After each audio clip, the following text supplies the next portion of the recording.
patrimônio antes de começar de fato a investir bem. E eu vou te mostrar nesse vídeo que você está completamente errado. Você não só consegue, como deve começar a investir com R$ 1.000 como se fosse um verdadeiro profissional. E nesse vídeo eu vou te dizer exatamente como montar uma excelente carteira de investimentos com R$ 1.000. Então bora pro vídeo.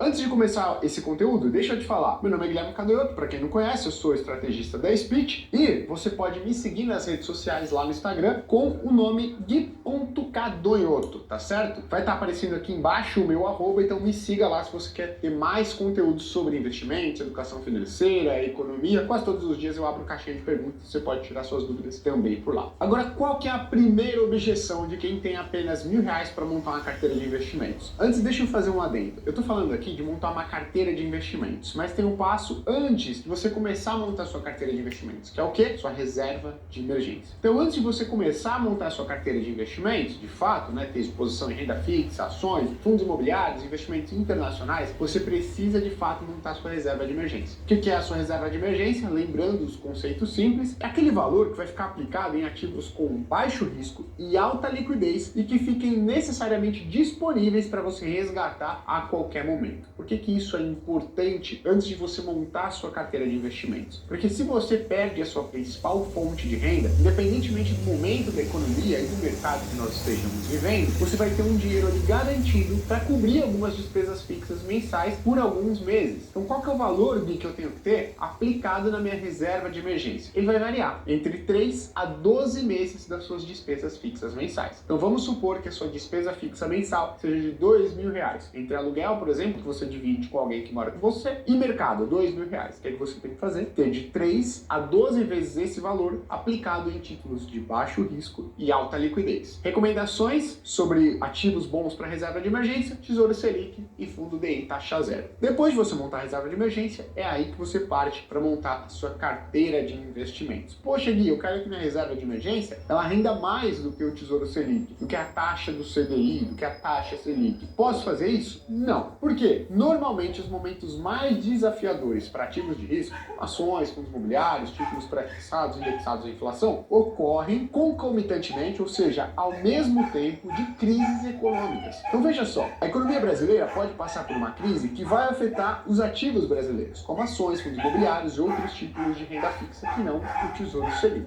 E se você tem uma parte da sua reserva de emergência aplicada nesses ativos e perde a sua principal fonte de renda ou a sua renda mensal ela cai, você pode ter que recorrer à sua reserva de emergência. Nesse momento, se nós estivermos passando por uma crise econômica que se reflita no preço dos ativos, você vai observar a sua renda mensal caindo ou indo a zero, se você perdeu o seu emprego, e, além do mais, a sua reserva de emergência caindo. Então você pode ter colocado lá 6 meses das suas despesas fixas mensais, na hora de resgatar, suas ações, fundos imobiliários, outros títulos de risco de renda fixa se desvalorizaram ao ponto de agora só cobrirem 4 meses das suas despesas fixas mensais. Por isso a importância de, na reserva de emergência, não brincar. Bom, beleza, então vou montar uma carteira de investimentos com um total de R$ 1.000. Você percebeu que hoje eu estou com uma ferramenta nova, Estou escrevendo aqui no iPad e automaticamente aparece aí na sua tela. Seguinte, minha letra não é das melhores, das mais bonitas. A tecnologia da Apple ela ainda é limitada no sentido de corrigir as distorções da minha caligrafia. Mas tudo bem. Então, poxa, aqui eu quero montar uma carteira de investimentos boa com R$ 1.000. Normalmente, qual que é a primeira objeção que nós temos que enfrentar uma pessoa que quer montar uma carteira de investimentos com R$ 1.000? A primeira é: Gui, eu tenho tão pouco dinheiro que uma rentabilidade muito boa não vai significar um aumento em recursos muito relevante. O que isso significa? As pessoas têm lá R$ 1.000 e ela vai e quer ter um rendimento relevante. Na cabeça dela, ter um rendimento de 20% é algo ruim. Por quê? Poxa, Gui, 20% em cima de R$ 1.000 vai me dar aí um total de apenas, vamos colocar, R$ 200.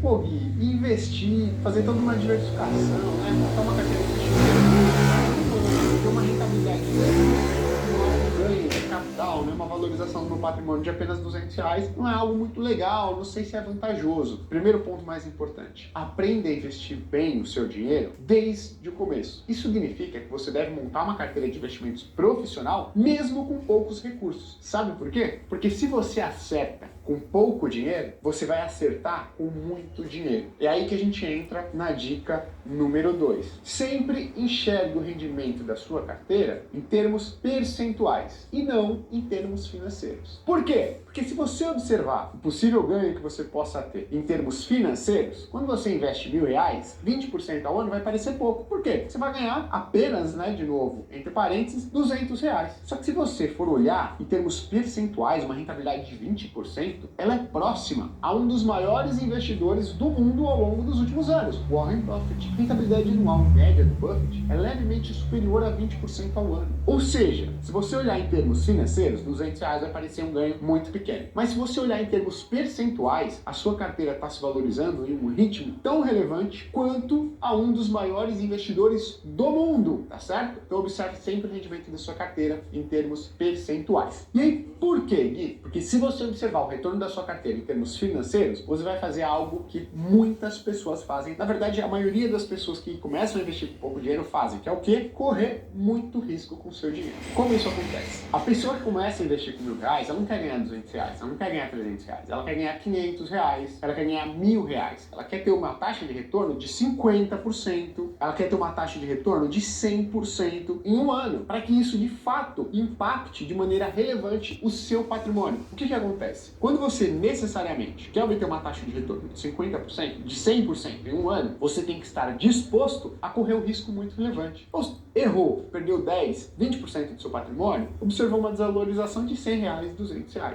Agora, uma pessoa com R$10.000 em investimentos, que começa a montar sua carteira de investimentos agora e comete um erro que comprometa 10, 20% do seu patrimônio, não vai perder R$100, R$200, vai perder R$1.000, vai perder R$2.000. Ou seja, um patrimônio muito maior vai ser colocado em risco por que o que você vai procurar em termos de rentabilidade? Você vai procurar um tesouro Selic, em termos de ativo, que você vai colocar ali. Você vai procurar um CDB de um grande banco pagando 100% do CDI, 105% do CDI com liquidez diária. Então, essa fatia 15% da sua carteira de investimentos é o que a gente chama de caixa ou reserva de oportunidade. É aquela graninha que fica ali rendendo, apresentando uma certa rentabilidade, que no Brasil é uma rentabilidade boa, porque o CDI é muito competitivo, então está sendo corrigido a uma taxa boa, só que está disponível para você aproveitar oportunidades que surjam no meio do caminho. Ou seja, ações, Gui, as ações caíram muito, se desvalorizou 30%, 40% em determinada crise que a gente observou. De onde que eu vou tirar dinheiro para comprar essas ações?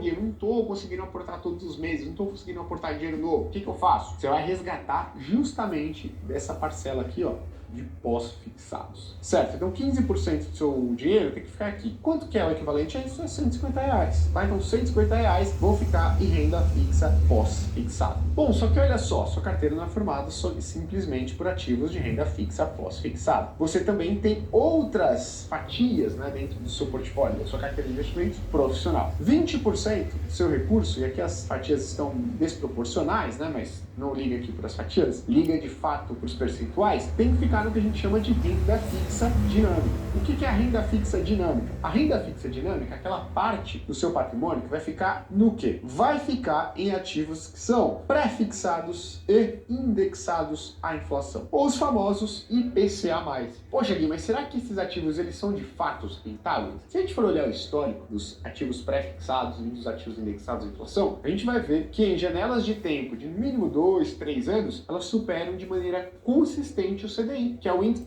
Ter um percentual de 15% é o ideal, de acordo com os nossos estudos aqui da Speech, para a sua carteira de investimentos profissional. Mas, Gui, só 15% em ativos de renda variável? Não, outros 15% do seu dinheiro, ou seja, outros R$150, vão estar alocados em fundos imobiliários. Então, 15% da sua grana tem que estar também em fundos imobiliários, que são ativos de renda variável, ou seja, uma parte da sua grana, dos R$1.000, tem que estar exposta aos maiores e melhores imóveis e mais bem localizados do Brasil. Os seus avós estavam certos. Investir em imóveis no Brasil, sim, é vantajoso. E a nossa alocação aqui sugere 15% do seu patrimônio em fundos imobiliários, ou seja, R$150. Gui, para por aí? Não para. A gente tem 20% do seu patrimônio recomendado aqui em ativos internacionais. Talvez você não sabia, mas com R$1.000 você já consegue ter uma boa exposição em ativos internacionais. O que são ativos internacionais? Você, meu caro telespectador, você tem que ter uma parte da sua grana exposta a ativos internacionais, empresas americanas, títulos de renda fixa dos Estados Unidos, da Europa e por aí vai. Você vai falar, poxa, Gui, mas com R$1.000, colocando R$200 para investimentos em ativos internacionais, algum banco, alguma corretora